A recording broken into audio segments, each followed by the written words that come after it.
Welcome to China Considered, a podcast that brings fresh insight and informed discussion to one of the most consequential issues of our time, how China's changing and changing the world.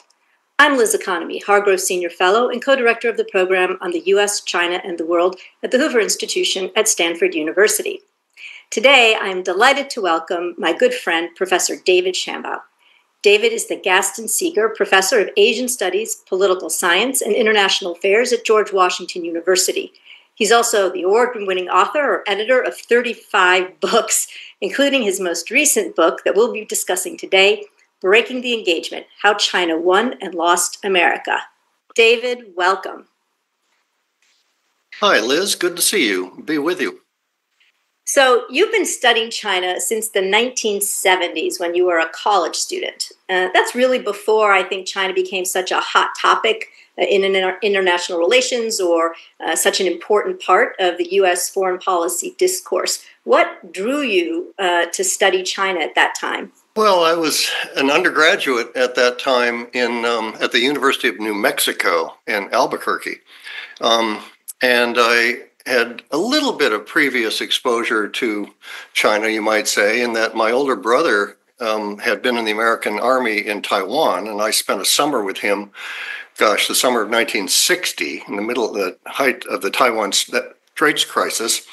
So I had this kind of subliminal memory of Taiwan anyway, and Hong Kong, although obviously never been to the mainland. But I found myself as an undergraduate at the University of New Mexico, and I took a course called The Chinese Revolution and Maoist Thought, taught by a fiery Marxist professor. And I took a history class from a cultural historian on modern Chinese history. So between those two, I was sort of intrigued. And then I took a gap year between sophomore and junior year, went around the world all the way. And when I got to Hong Kong, in fact, I met a British person who had just come out of so-called Red China. Turns out she'd only been up to the Guangzhou Trade Fair, but that intrigued me. So I took the train up the next day to the border to Lowu and looked at all this, miles of barbed wire fencing to keep the mainlanders from escaping to Hong Kong. And it kind of puzzled me, what is going on the other side of these fences? Turns out that's where Shenzhen is today. Then it was just rice paddies. So once I returned to New Mexico, I decided I really wanted to study China. And that's not the place to study China. Latin America, yes. China, no. So I transferred to George Washington University and completed my undergraduate in East Asian studies there. So that was the origins of my interest. So stay with your brother and then a later trip. And so just out of curiosity, when you were at the University of New Mexico and you took that class by the fiery Marxist, were you at all persuaded by the Marxist sort of thinking? Did it sound attractive at all at the time? Oh, absolutely. I think I might have even considered myself a Marxist at that point in time. I was very inclined towards Maoist thought and Marxist socialism. And this fiery Marxist professor who'd done his own PhD at Berkeley, he tried to simulate the Cultural Revolution, or part of it, in our class. We had small group criticism sessions. And so, yeah, I was taken by the whole Maoist experiment. And then I got to GW, which is just the opposite end of the intellectual spectrum. This was the Institute of Sino-Soviet Studies, which is very Cold War-ish. And I studied under some very significant professors: Franz Michael, Gaston Seeger, Harold Hinton, William Johnson. But these were individuals who were to the far right on the China political spectrum in the United States. So I went from far left to far right. It was a rather jarring experience, but that's how I got started. And then you ended up at Michigan, kind of in the middle maybe, right? Well, interestingly, I actually, between George Washington and Michigan, I first worked for about 2.5 years in the government, first in the State Department for about 1 year, and then I met Michael Oxenberg, and he was in the National Security Council then, in charge of obviously China, but also Indochina, which is how I met him, because I was the Indochina desk officer in the Bureau of Intelligence and Research at INR in the State Department. And he asked me, and shocked me, and said, "How would you like to come over to the White House and be my assistant?" And I almost dropped my coffee at the time and said, "Well, yes, of course." Long story short, I went over to the NSC 1977-78.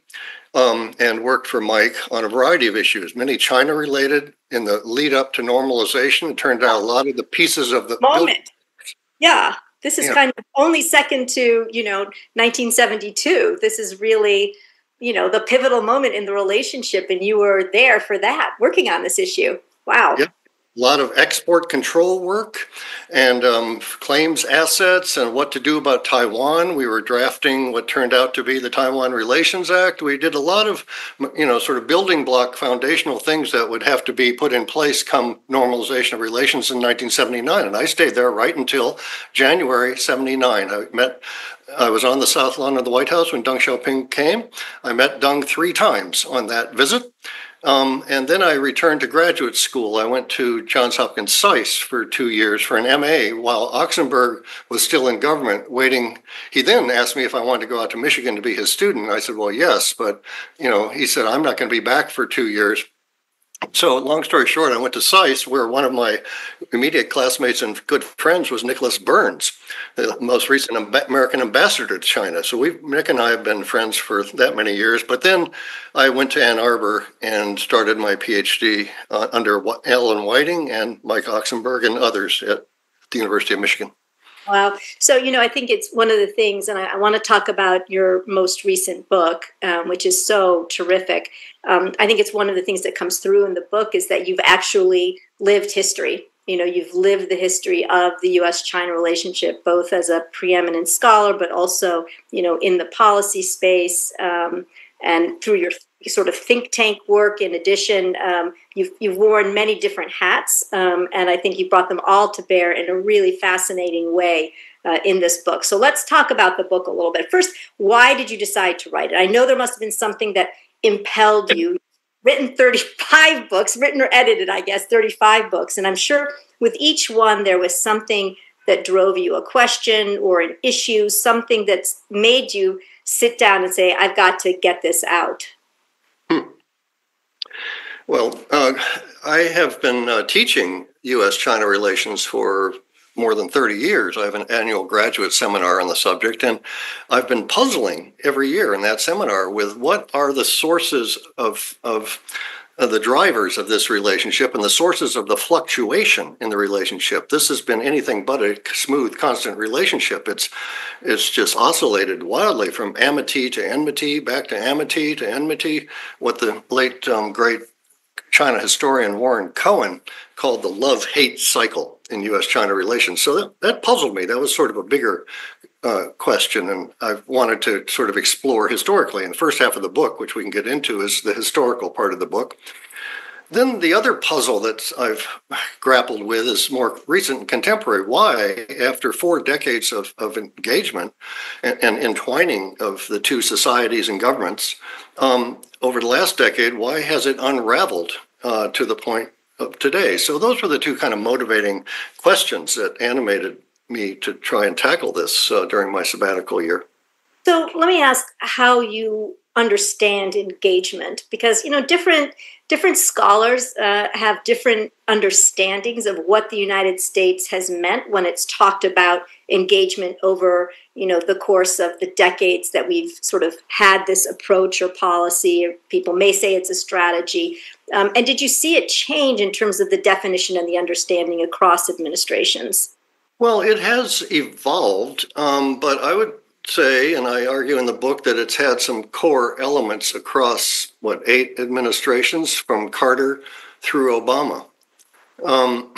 And there is no, Liz, there's no kind of secret master document in the American National Archives in Washington that says this was the engagement policy. But if you look across those many administrations, there are, I think, 4 core elements. And just very quickly, there was a strategy of engagement, and then there were tactics to implement the strategy. The strategy itself had, I argue, 4 elements. First, to help China modernize economically and technologically. Second, to liberalize China politically. Third, to socialize China into the international liberal order.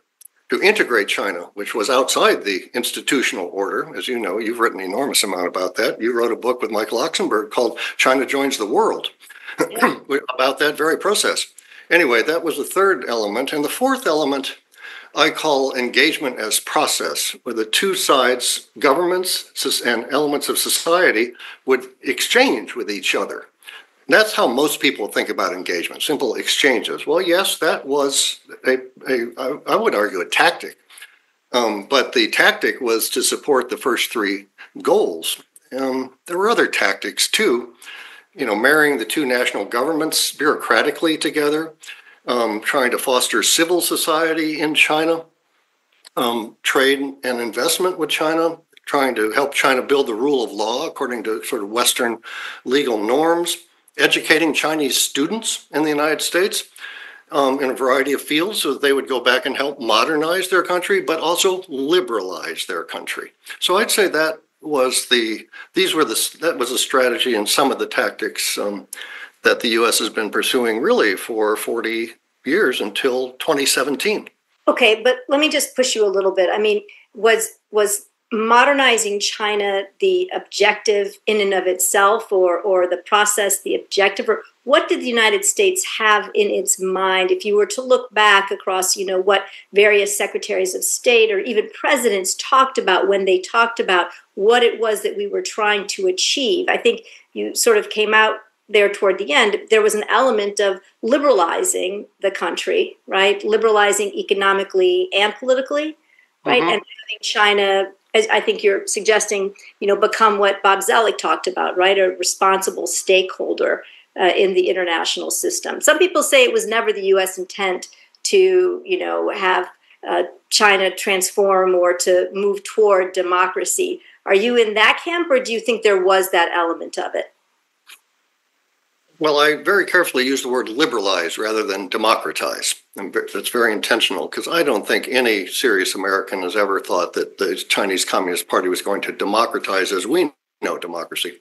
But the reason the first half of the book is historical is because I wanted to dig back into previous administrations, not just to Carter, but I go back all the way to Truman, Eisenhower, Kennedy, Johnson, and to see what the antecedents were for the engagement strategy. And I have unearthed, I think, and dug out each of those presidents all the way through to Obama, and what they had to say engagement was for, to those three elements: integrate China into the international order, liberalize it politically, and help contribute to its modernization. That now goes back to the 19th century. That's not a recent goal of the United States. It goes back to the Qing dynasty and all the way through the Republican era. The United States has been trying to contribute to China's modernization. And then when Oxenberg, he's explicit about it, as was Carter, and particularly Reagan. And I find quotations in various speeches and documents from every administration, from Carter, Reagan, the two Bush administrations, the two Clinton administrations, and the Obama administration, which very specifically, explicitly talk about liberalization, modernization, socialization, and the international integration dimension. So it's not just that's my hypothesis, but I find empirical data points across many administrations to support it. Yeah. And do you have a sense for, if you were to look back across the 8 administrations that sort of consciously had this as a strategy, is there one that stands out to you as being particularly successful? Do you see a period in which the United States was, really made a lot of progress with China, recognizing, of course, that it takes two to dance, right? And it's not all about what the United States is doing. It has to have a receptive China on the other side of things. But is there a period that you would consider to be sort of the golden era of engagement? Yes, I would identify the Reagan administration.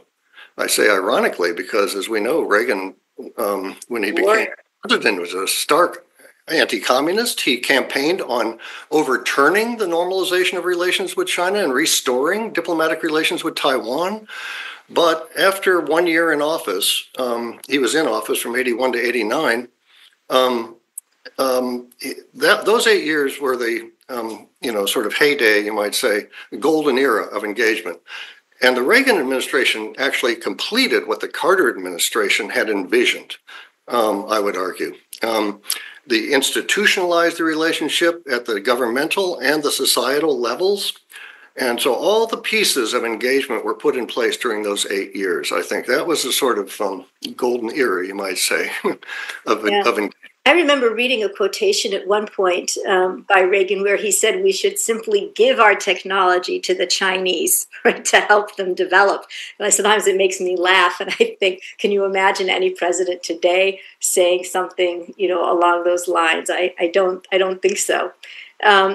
So talk a little bit about the level of Chinese receptivity to engagement, and how did China actually leverage the U.S. interest in those sort of elements that you discussed, the modernization and the integration and the liberalization? How did they react? How did they use it? Did they, face problems because of it? Did it challenge them in ways? What was the sort of the response on the other side?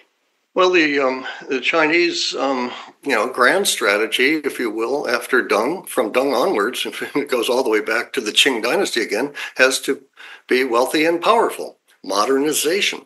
So to the extent that any foreign country, including the United States, could contribute to China's economic and technological modernization, they would take it. This is you might say, the genius of the Chinese communists. And they're very eclectic and taking bits and pieces from different systems. But for the United States, they saw, the most modern country in the world, which they wanted to emulate in many ways. And so it was for the Chinese, it was pushing on an open door. The Americans were offering them all of these opportunities, sending millions, hundreds of thousands, millions of students to our country for professional training, foreign direct investment. The United States has been, I think, over time, the number one foreign direct investor, about $100 billion a year until the last 2 or 3 years. Trade, science, and technological cooperation. But it also afforded opportunities for, shall we say, more nefarious elements of China's modernization: intellectual property theft, forced technology transfer, espionage, and theft of military technologies, some very advanced military technologies, nuclear warheads, high-end fighter planes, et cetera, et cetera. So, engagement offered the Chinese an incredible opportunity at technological, economic modernization. Does it seem surprising at all? I mean, if you look back and you think here, the United States was with this policy of engagement and sending our companies out, welcoming Chinese students here to train and to learn, that China would steal military technology? I mean, was there an element of where we were still militarily, where we didn't trust each other, where we were security competitors, even as we were, economically, our trade relationship was, booming, during, the past, 4 decades, again, up until recently? I mean, does it seem a little, anomalous? It does. And again, in the 1980s, prior to the Tiananmen massacre, part of America's efforts to modernize China included military modernization. We were exporting various weapon systems, not just technologies, to China. The embargo on COCOM had been relaxed, and then came Tiananmen. And from then on, the military component of America's assistance to the Chinese, modernization was hived off, you would say, to this day. But other areas continued apace after about 1995. There was a sort of 5-year hiatus after Tiananmen, but the military side was frozen and has been to this day. But the U.S. has been, more than, I don't want to give the United States, credit for this in a sense. China's modernized their own country. Let's be clear about that. And the Europeans and the Japanese and South Koreans and many other countries have been involved in this process. In fact, engagement wasn't just an American concept. It was adapted by many other Western and Asian countries. Of course, and I was just thinking about that separation. You mentioned that the military security element was hived off. But with, the current, with, Xi Jinping's policy of the military-civil fusion, right, they have found a way to utilize technology and technology that's transferred for commercial purposes, right, for continuing their, advancement of the People's Liberation Army as well. That's right. If one studies, military modernization, you have done. I mean, you're also, let's face it, you're also one of the original experts on the People's Liberation Army. When did you publish that book that you wrote? It was that was called years ago, right? Modernizing China's Military. It was in about 2000, after I returned from England to the U.S., around 2000, 2001. Okay. So I spent 20 years of my life studying the PLA. Yeah. And in those years, it was very interesting. There was no spin on from the civilian technological sector to the Chinese military sector, whereas in many other countries, the United States and others, that's very common. Technologies developed in the civilian sector are adapted for military ends.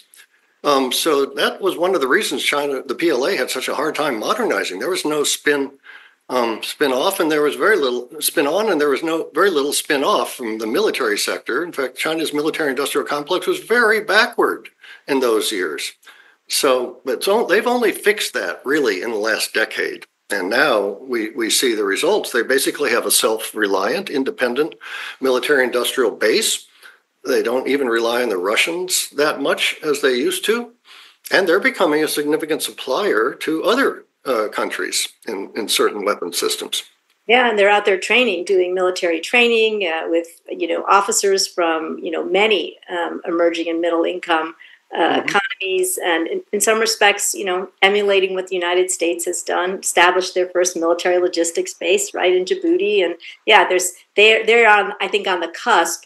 I think they've transformed the military already in terms of the technology. I think they're on the cusp of really becoming a global military player as well in ways that are pretty fundamentally different from what was before. Because I'm pretty sure, correct me if I'm wrong, that up until about 2010, 2011, it was PLA doctrine that they would never have overseas bases. Wasn't that sort of the rule, that they were never going to be hegemonic, the way that the United States was? That's right. I think it was Chairman Mao who said, had something called the 3 no's: no overseas military bases, no debt, international debt. That's one lesson he learned from the Sino-Soviet split. And I forget his third no. But they now have, they have one military base, of course. But I would still note that you're right. They are beginning to train and have African, Middle Eastern, some Asian militaries, but they are not in the league of the United States at all in what's known as security assistance. There's weapons sales. Yes, they're selling weapons, but actually training personnel, they don't do that much of it. They have an annual course at the National Defense University in Beijing, but compared to what the United States does worldwide, they've got a very long way to go. Yeah, no, I do remember reading something about PLA officers actually in the Philippines during the Duterte period, where some of the Philippine military officials were talking about the contrast between the sort of professionalism and how advanced the U.S. military was compared to the way that the Chinese were trying to train. And anyway, it was just an interesting difference. So to your point that they're not quite in the same league yet, but I think if we've seen anything coming out of China over the past decade and bit, it's that you blink and they've kind of changed the landscape and are right there with us, challenging us and competing with us in new ways. So let me go now I want to talk about the book in some more depth. And, the subtitle of your book, which I love, is How China Won and Lost America. So talk to us about what that actually means. It's clever. I think it plays against the, trope from the 1950s and 60s about how the United States lost China, right? And so now you've kind of flipped that on its head. So what does it mean? How did you end up with this? Well, I first have to credit you, Liz, with encouraging. There is that, of course. to use. I mean, I had come up with that as a potential subtitle, and then for a period of time, I was thinking about discarding it, and you encouraged me to keep it. Yes, I did. That was the lost part. But what I then began to realize is if you lose something, you have to have won it in the first place. So I realized that the argument of the book really is that during the reform period from Deng Xiaoping onwards, China won America proverbially over different constituencies within the United States, the U.S. government, the business community, the academic community, farmers, various elements of what I call the engagement coalition. They all found a place in engagement for themselves. The elasticity, you might say, of engagement was its beauty. It had a place for many American actors, and they all went into China physically and otherwise. So it was in those decades, in the 80s and the 90s, despite Tiananmen, into the 2000s, where China sort of won over these constituencies. That was the winning part. But in the last decade, I argue, or more than last decade, in fact, beginning around 2010 or so, each of these constituencies and their own constituents in their own ways encountered difficulties with their Chinese counterparts in China, the business community, the academic community, U.S. government, the NGOs in particular, which you've written a lot about, all began to run up against different obstacles. And the Chinese just began to make it very difficult for different American and Western, including West European actors, to operate in China. And one by one, I argue in the book, these constituents peeled away or peeled out of the coalition, and the coalition essentially crumbled. And then Donald Trump came to power in 2017. He just accelerated the crumbling, the atrophy, if you will, during his 4 years. So that's when engagement died, and that's when China lost America. Beginning in 2017, I would argue right on through the Biden administration, and it's still, we can talk about this, it's a little unclear, the second Trump administration, exactly where they're going with China policy, but engagement, Humpty Dumpty, is not going to be put back together again, in my view. Yeah. So let me ask you, do you think that the Chinese, and so you date this a little bit before I tend to, in the sense that I tend to look at Xi Jinping as the sort of mostly the inflection point for when policy really changed. But let's take your 2010 moment. Do you think it was a conscious strategy of the Chinese leadership at the time to, sort of make it more difficult for U.S. business to do business, to make it more difficult for U.S. and other multinational, I should say it's not just the U.S., as you mentioned earlier, it's multinationals writ large, it's NGOs, international non-governmental organizations writ large that found it more difficult to do business in China, particularly after 2017. Do you think that there was a strategy here, or was it just one-off policies that accumulated over time and made China that much less attractive and frankly less interested in engaging with the United States and the West more broadly? And do you think that there was debate around this? Like, people were saying, this is a mistake. I see what's happening. People like us, in China, were they writing things like, we're making, a big mistake here by, this set of policies or that set of policies? Well, excellent question. And just coincidentally, we all date these policies, these more repressive, restrictive policies of the Chinese side to the Xi Jinping era, which began in 2012. We're now in year, 13, 14 of that. But I date them to 2010, 2009-10. And just coincidentally, I was living in China that year. I was a senior Fulbright scholar at the Academy of Social Sciences. Not my first time at CAS, actually, my sixth time. I've been a resident fellow in different institutes, 6 different institutes, but I was in the Institute of World Economics and Politics that year. And so I personally kind of experienced it in the academic realm. I mean, they did not do much to help my research. In fact, they went out of their way to impede it. And I wasn't the only foreigner, an American, that was experiencing that in the scholarly domain, but I interact with a number of NGOs. A good friend of mine was the head of the Ford Foundation at the time. They were feeling it.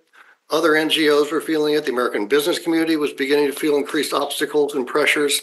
So it was really that fall of 09-10, which we now look back on, we call the China's year of assertiveness. China went out and started to pick fights with all of its neighbors, Japan, India, the Philippines, Australia. And so, each of those, I don't think, to answer your question, there was some conscious strategy. The Chinese leadership didn't get together in Zhongnan and say, okay, let's go out and alienate all of our neighbors. And while we're at it, let's go to Copenhagen and alienate the European Union and the United States at the climate change conference, too. No, I don't think it was coordinated, but these independent dots, created a pattern that year, which we in the Chinese foreign policy world refer to as China's year of assertiveness. It comes on the back end of the financial crisis, global financial crisis, and the Olympic Games, where I was actually with my son. So they got through the Olympics. They were feeling really good about themselves. Then the global financial crisis, they were feeling even better about themselves, really hubristic, So they decided, for whatever reasons, to undertake all these activities. But it added up to a qualitative shift. And it was 2 years. It was the last 2 years of Hu Jintao's reign, just before Xi came to power. And then Xi just doubled down from then, 2012 on. Yeah, I mean, I definitely take your point on the sort of external assertiveness. And I remember learning that Xi Jinping was, in fact, the head of the small group that was dealing with the South China Sea within the Chinese leadership in that 2010-2011 period, when you did start to see so much more assertiveness coming out of China. And in my mind, I thought, well, there you go. Wherever his hand goes, you're going to see, more challenging behavior coming out of China. But I also remember in 2010 that there were 180,000 protests in the country that were documented, and it was still a time where the internet was quite vibrant and interesting. And so, maybe both things, were true at the same time. A little bit of still openness on the domestic front, but again, increasing assertiveness and challenging behavior on the global stage. Okay, so that's how China lost America. Do you sense, now in terms of you said Xi Jinping has doubled down. We've seen at a couple of different points where he seems to be, or the Chinese leadership seems to be reaching back out to the United States or reaching back out to Europe to try to engage, to say, we're open for business, come back. What do you think is the reality of that? Are you seeing the kinds of changes on the ground that would, give life to that kind of rhetoric? Do you think it is just rhetoric? What do you think is the calculus? As we've seen China, not that long ago, frankly, even when I was just in the administration working for Secretary Raimondo, they were really trying to get U.S. business back in China. Do you think that there's a rethink underway in Beijing? That's a good question. I don't really see a lot of evidence for it. It's more rhetoric. There has been a rhetorical outreach, you might say. They say they're reforming this regulation and that law, and they're open for educational exchanges, this and that. But actually, if you look at it on the ground in China, foreign NGOs have no greater opportunities than they've had. Foreign companies are still running up against even greater impediments. The U.S. government and consulates, they can't even schedule a meeting with Chinese counterparts, or very great difficulty. Just having normal interaction, scholarly exchange. We have only 800 American students in China today. Used to be 20,000. So you can just go through sector by sector by sector. The Chinese are not, in fact, welcoming. Rhetorically, they say they are, but their words and their deeds are not congruent with one another, in my view. That suggests, I think, maybe that Xi Jinping thinks things are working reasonably well the way they are, right? That he doesn't need actually to change Chinese behavior because actually his model or the model of the current Chinese leadership is doing exactly what it needs to do right now. So I don't know. Do you agree with that, or? I think that it's a good hypothesis, and I think there's a lot of truth in it. That he believes that his various policies and strategies are working. The dual circulation strategy, the indigenous innovation strategy, the counter peaceful evolution strategy, and his diplomatic strategies with different parts of the world, with Southeast Asia, with Latin America. We'll see shortly when the Chinese and the EU have their summit later this month about that piece of the world. But I think I think you're right. I think Xi Jinping believes it ain't broke, don't fix it. Their strategy is working, I think, from his and the regime's perspective. Yeah, and to the EU summit, I'm sure you've seen that does not look to be, set for a resounding success at this point. I was just reading that the Chinese either are planning to or have already canceled the second day, and the Europeans, have been quite critical of China in the run-up. So now it's down to a one-day summit. And they apparently canceled the economic discussions that were supposed to take place in advance. So I guess, that's not looking like it's going to lead to a big shift, positive shift in the China-EU relationship. Mm-hmm. So one of the things that I really enjoyed about your book was your discussion of the state of U.S. scholarship or on China or China analysis. Why don't you, if you can, just share a little bit of your thoughts on the strengths and weaknesses of the sort of academic and think tank world and government world, and how it's analyzing and understanding and trying to understand China. What's working and what's not working? Well, thank you for asking. Ever since I wrote my doctoral dissertation at the University of Michigan on China's America Watchers 40 years ago, I've been a watcher of watchers, not just Chinese watchers, but foreign China studies and Russian studies and other. I've just been interested in how fields in international subfields within international relations sort of evolve. So I've been a watcher of watchers for a long time, and I decided to include this chapter in the book called "The Great American China Policy Debate," which is still ongoing. It's been ongoing really since about 2016, 17. There was a previous debate, which I describe in an earlier chapter, on the "Did engagement fail?" debate. That was a more finite debate that ran about 2 years. It was kicked off by an article by Eli Ratner and Kirk Campbell. But then after that debate, there has been a much longer running one on what should American China policy be. So I look at those who've contributed to that debate, and I put them into 5 different schools of thought. And these are mainly individuals who, turns out, are in think tanks. The American academic community, it has to be said, are not really participants in this debate. I've written about this elsewhere. American sinology, or American China studies, I should say, has become so granular, and it's not very policy-oriented.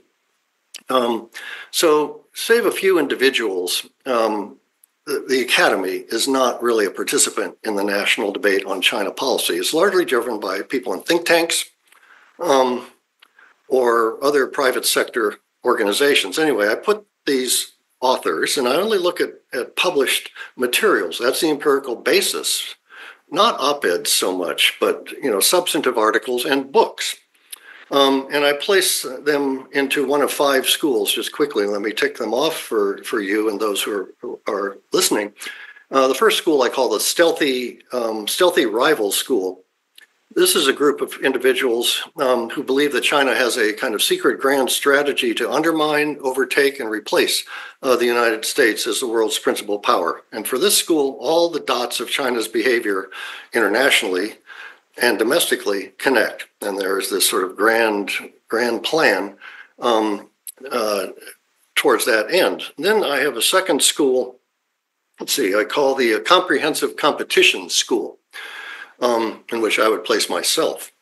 And the term defines itself that the United States and China are in competition across a variety of functional domains: economic, technological, political, ideological, global governance, higher education, soft power, you name it, the two are competing. And competition is different than an adversarial relationship. We're not yet fully into an adversarial relationship in these domains, but competition's just as it is in sports. You know, each side is trying to gain advantage vis-a-vis the other, and each side is playing defense against the other, and it's kind of a continual process, a soccer match with no end and no overtime. You know, there is no winner. This is a perpetual process. I describe in the book, I call it, our relationship is now one of indefinite, comprehensive, competitive rivalry. It's going to go on indefinitely. It's a classic great power rivalry. It's competitive across all these functional domains comprehensively and so on. So that's the second school. And then thirdly, I find those I call the re-engagers, the re-engagement school. And not surprisingly, these are individuals who are major participants in the engagement school previously. And they have devoted their careers, many of them, in the U.S. government, in the State Department, in the private sector, mainly in the business community, to engagement. And they believe that it's the United States that has actually broken the engagement since Trump, and that the United States should simply get back to engagement. They argue that China is not a competitor, not an adversary of the United States, and the U.S. just needs to kind of take a deep breath, re-extend the hand to Beijing, and re-engage. So that's a group of individuals that I discern. And then last two, quickly, next school I call the Strategic Empathy School, which is somewhat related to the re-engagers. This is a group of individuals who argue that China is reacting defensively to American aggression and assertiveness. And America is the aggressive party here, and that China is naturally trying to defend itself, and that therefore the strategic empathizers argue America needs to understand China's insecurities, not provoke them, not demonize China, and to be more strategically empathetic with China. So it's viewing the relationship through China's eyes. That's the fourth school. And last school I call the Managed Competition School, which is very characteristic of the Biden administration, even though I'm the first one. That was, in fact, what the Biden administration called its approach. I think that term was actually used by maybe Tony Blinken. But go ahead. Yep. No, but I have intellectual property rights over that term. I first used it. I'll let him know. In 2017, you can let Blinken and Sullivan know. I don't care who. But no, the point is that competition is a reality. It's an indefinite reality. It has to be pursued, and assertively so, by the United States. But competition is not an adversarial relationship, and we don't want it to become such. Hence, it has to be managed through dialogues and other confidence-building measures, and even some of the tools taken from the first Cold War toolbox during the détente period between the United States and the Soviet Union. So the Managed Competition School, which I also put myself in. So I'm in comprehensive competition and managed competition. Because I was going to say, do you not see yourself in that bucket as well? So, okay, you can be in two different schools of thought. Okay, good to know. That's how I place the American debate. So, okay, given sort of those five schools then, there's been a critique made by a number of our colleagues, mostly in the sort of academic world, not in the think tank world, that there's groupthink in Washington, and that it's very difficult if you fall into the strategic empathy group or the re-engagement group. It's near impossible to have your voice heard because there is such groupthink. Do you subscribe to that notion? Do you think that there's no space, that there's a kind of one narrative that's accepted in Washington? Well, I would say that there is a predominant narrative in Washington, but I would say there's a predominant narrative across the land. It is not just inside the Beltway, it's outside the Beltway. There's a reason that 83% of Americans have an unfavorable view of China. 42% identify China as an enemy. 52% identify China as a competitor, while only 6% see it as a partner. So I would say I would argue there's a national consensus about China. And it is about the competitive, so it's not just an inside the Beltway. So there are those who argue for re-engagement, strategic empathy. They are, in my view, the outliers. They are the 6%. Their voice is a valid voice. Everybody has a valid voice, but they are such a minority compared to the broad, I would say, consensus across the country of not just experts and foreign policy people, but Americans on China as a serious competitor that has to be dealt with. So, I commend, I'm not going to name any names, those who have tried to find their voice within this dominant, you might call it a hegemonic discourse. Yes, there is a hegemonic discourse in the United States around China as a competitor. Great term. Yeah. So the strategic empathizers and the re-engagers are having a hard time getting their voices heard because there's not a whole lot of evidence to support their positions, in my view.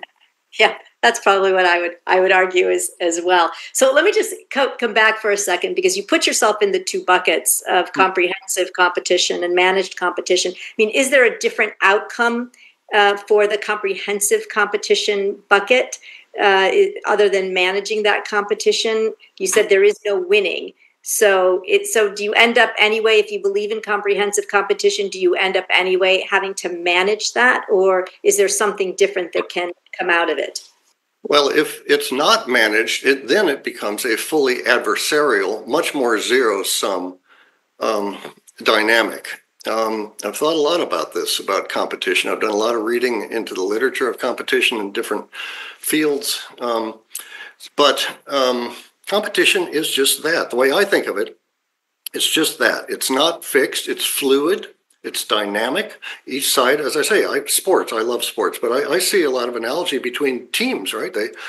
One's on offense, the other's on defense. If best defense is a proactive defense, you try and control the pace of play on offense.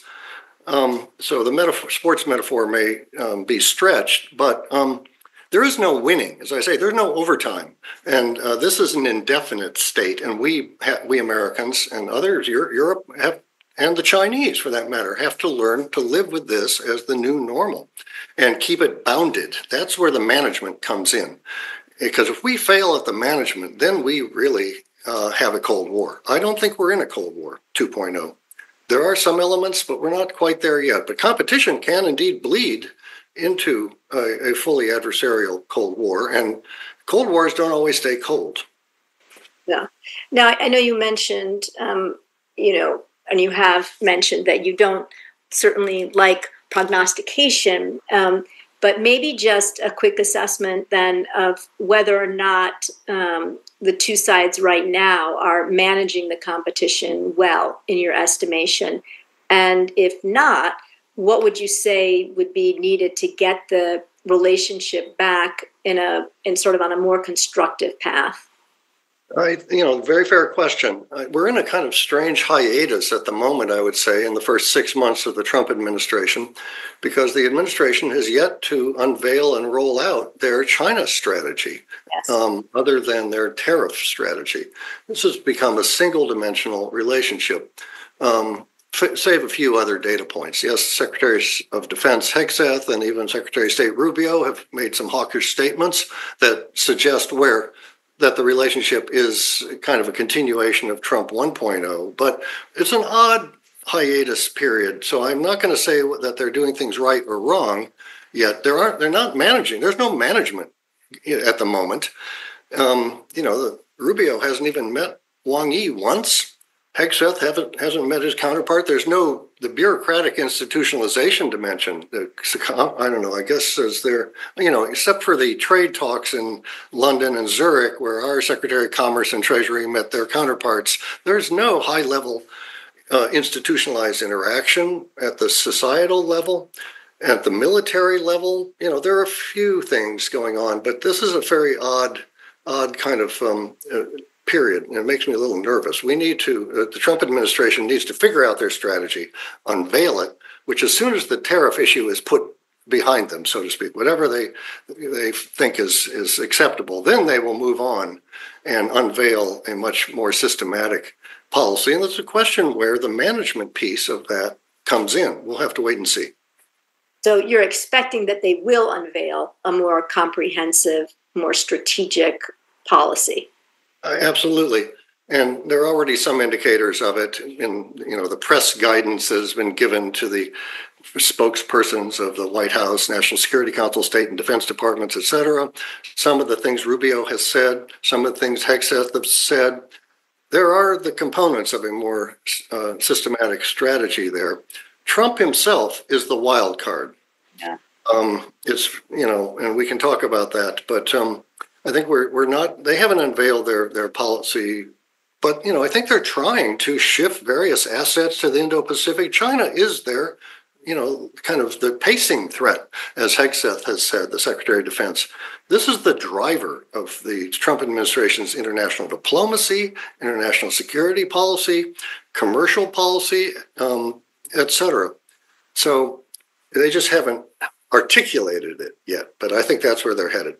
Yeah, they haven't articulated it, and it's not clear to me they're putting in place the right building blocks with our allies and partners if, in fact, that is going to be the strategy. If what we're looking at is largely a return to Trump 1, and in many respects, the Biden administration policy as well, what they're doing on the trade front and, the talk about increasing defense spending and the threats don't seem to be particularly conducive to sort of strengthening our relations with our allies and partners. Although I do agree with you, I think that both Secretary of Defense Hegseth and Secretary of State Rubio and former National Security Advisor Waltz had as their inclinations to do that. I think they're all more traditional Republican internationalists. But I also agree with you that Trump is the wild card. President Trump is the wild card in all of this.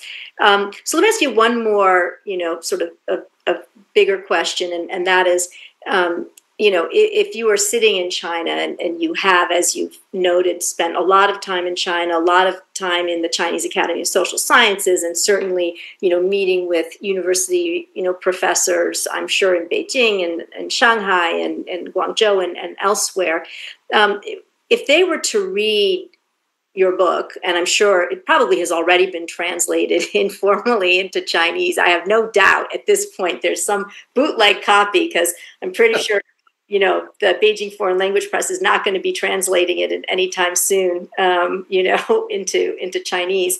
I guess they wouldn't translate, but the Beijing press, nobody's translating it into Chinese out of mainland China. What do you think they would say? Would they say, I see this, I largely agree with it, it makes sense to me? Or do you think they would have some pretty pointed critiques? I wish I knew. It's interesting you ask, because I have an appendix in the book, which is really a separate standalone chapter that explores China's America Watchers' analyses of what engagement was, and then what has happened to the disengagement period since 2017. And I dig into a lot of internal Chinese language materials, many of them restricted materials, so-called Neibu materials. So, which you must have gathered well before you started writing this book then, right? Yeah, I've been gathering them for the last 3 or 4 years, but and I've had some excellent research assistants I have to give credit there you to, go. who also helped me. But anyway, I thought it would be interesting for readers, because the book is really about America's China policy. This book is about the American side of the relationship. But I thought for readers, they would like to know what you've just asked. What do the Chinese think? So that's why I added this appendix.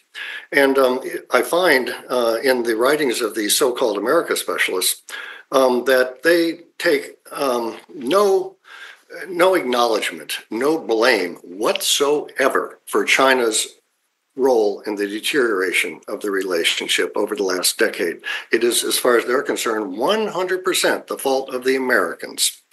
I found, I think, one scholar from the Chinese Foreign Affairs University, a very perceptive individual, who acknowledge that China has had a role in the deterioration of the relationship, some agency on China's part.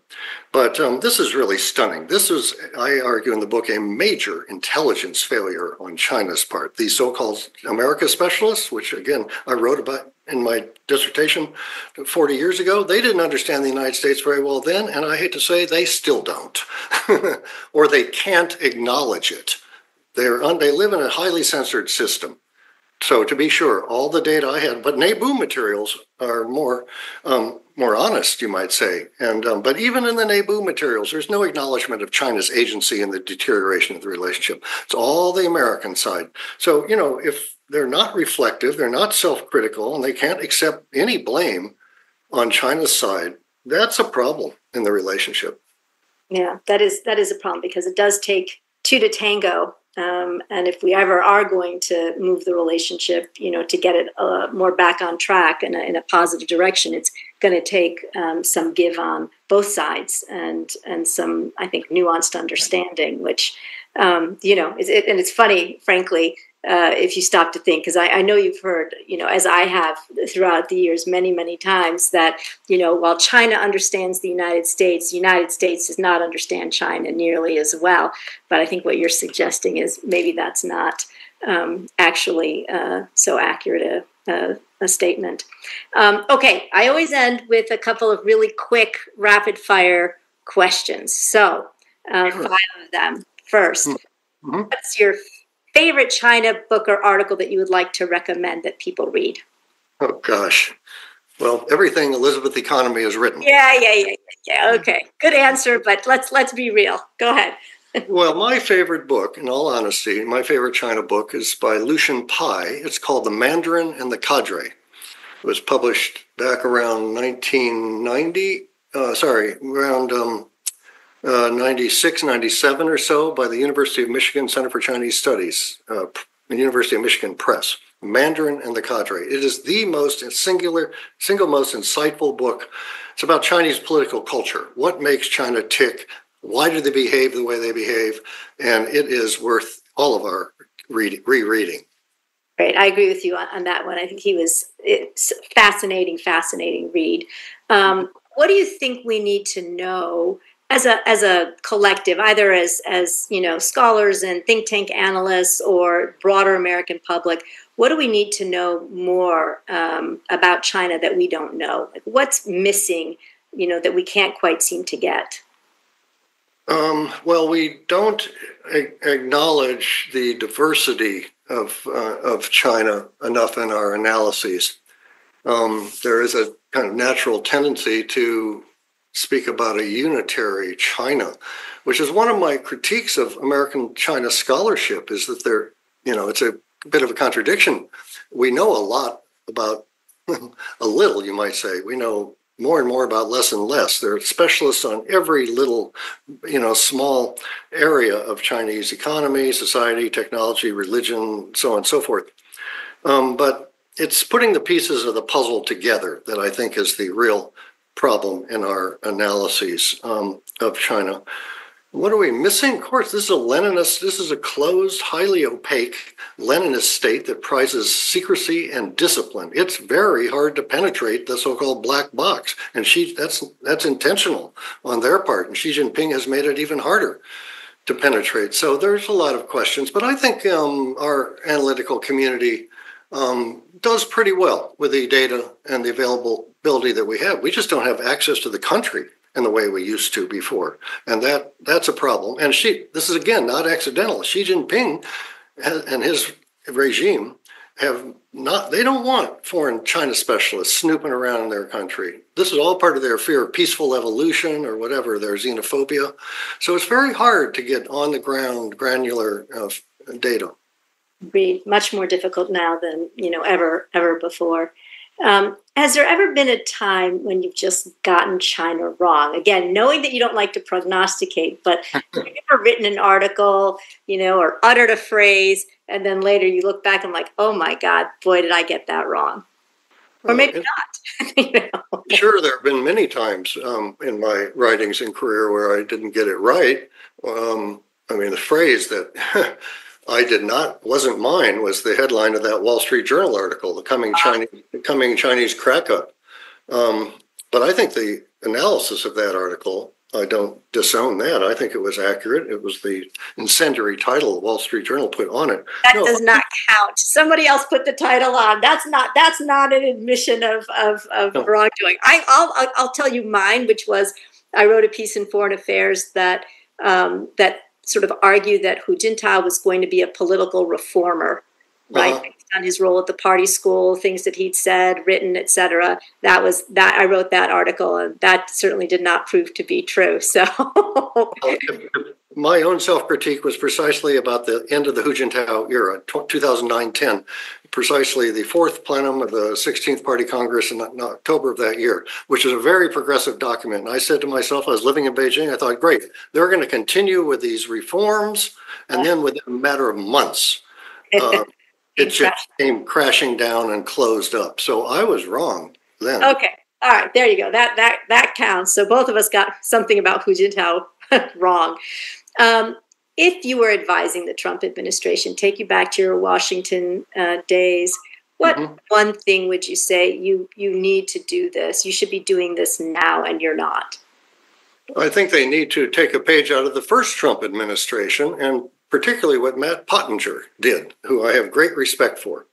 Matt Pottinger reorganized the American bureaucracy around a new competitive China strategy. He turned what Oxenberg had done 40 years previous to make cooperation the leitmotif of our institutional relations with the Chinese government. He turned it around into a competitive set of bureaucratic missions, okay? So this government, the current one, doesn't seem to know where it's going. They have no strategy or strategists. They have no Pottingers.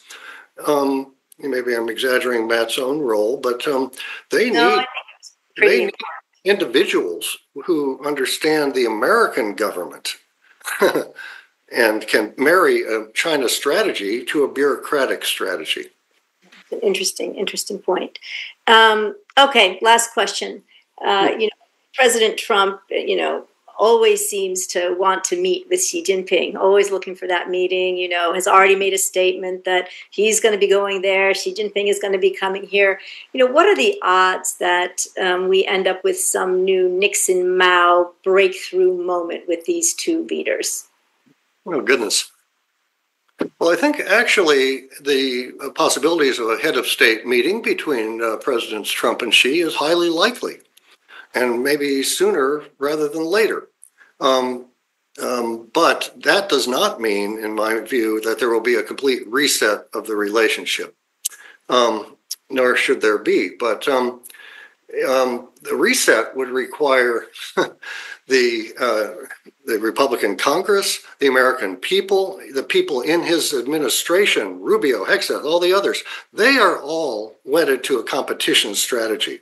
So you're not going to get some kumbaya, between the two countries of Nixon-Mao reset if these two leaders meet.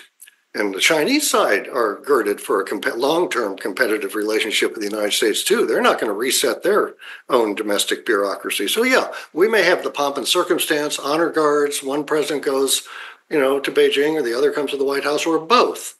But I don't think that's going to reset the intrinsic relationship. There are structural factors that are driving this into a long-term comprehensive competition. Okay, well, David, on that note, let me thank you for just a terrific conversation, wide-ranging, so informed. There is a reason that you are one of the deans of the China field. I have to say, and I'm going to end with this, I asked ChatGPT, I just couldn't resist. I've never done this before, but I asked ChatGPT to name the top 5 China scholars who offer foreign policy and domestic policy. I did it like 4 times in a row, and your name came up number 1 every single time. So a privilege to have you on the podcast. Thank you again. Well, that's why they call it artificial intelligence. No, thank you, Liz. I really appreciate the opportunity. And this podcast series, China Conversation, that you've initiated is a wonderful contribution to our national public discourse. So congratulations. Well, thanks for that, David. Okay.